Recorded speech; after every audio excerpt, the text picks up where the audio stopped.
రేపు జరగబోయే ఎన్నికల్లో గుంటూరు 2 నియోజకవర్గ అసెంబ్లీ అభ్యర్థిగా పోటీ చేయబోతున్నటువంటి శ్రీమతి మాధవి గారు 3 రోజులు బట్టి క్యాంపెయిన్ మొదలుపెట్టారు.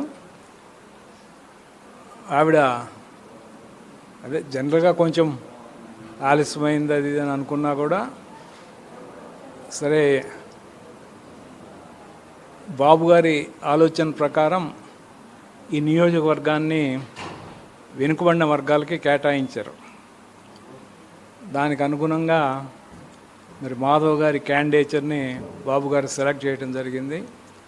పార్టీ అంతా కూడా మరి వారికి మద్దతుగా బాబు గారి ఆలోచనలకు అనుగుణంగా గుంటూరు 2 నియోజకవర్గం అంటే మామూలుగా మొదటి నుంచి కూడా తెలుగుదేశానికి బాగా అనుకూలమైనటువంటి నియోజకవర్గం కింద లెక్క.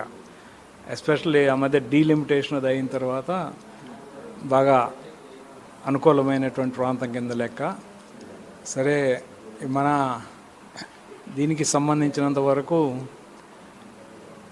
గుంటూరు 2 నియోజకవర్గంలో అందరూ కూడా పార్టీ నిర్ణయానుసారం శ్రీమతి మాధవ్ గారికి సపోర్ట్ చేయడానికి సుముఖంగా ఉన్నారు. మంచి మెజారిటీతో ఆమెను గెలిపించాలనేటటువంటి ఉద్దేశంలో అందరూ ఉన్నారు. బాబు గారి మాటకి అనుగుణంగా అందరూ కూడా కలిసిమెలిసి పనిచేయాలనేటువంటి దీంట్లో ఉన్నారు. అందుకని వీ ఎక్స్పెక్ట్ మాధవ్ గారు మంచి మెజారిటీతోటి ఈ కాన్స్టిట్యున్సీ నుంచి గెలుస్తారని చెప్పి సంపూర్ణ అభిలాషకి వ్యక్తపరుస్తూ చెప్పు. రోజు నన్ను ఆశీర్వదించిన పెద్దలందరికీ హృదయపూర్వక నమస్కారాలు, అభినందనలు. ఖచ్చితంగా గుంటూరు పశ్చిమ నియోజకవర్గం నుంచి నాకు అన్ని వర్గాల నుంచి పెద్దల నుంచి ఆశీర్వాదం లభిస్తున్నందుకు చాలా ఆనందంగా ఉంది. ఎట్టి పరిస్థితుల్లో మనం టీడీపీ ప్రభుత్వాన్ని, కూటమిని ఈరోజు రాష్ట్రంలోకి తీసుకురావాల్సిన అవసరం ఎంతైనా ఉంది. పెద్దల అందరి ఆశీస్సులు, వారి సూచనలు మనసులో పెట్టుకొని గుంటూరు పశ్చిమ నియోజకవర్గ అభివృద్ధి ధ్యేయంగా నేను ముందుకు సాగుతున్నాను.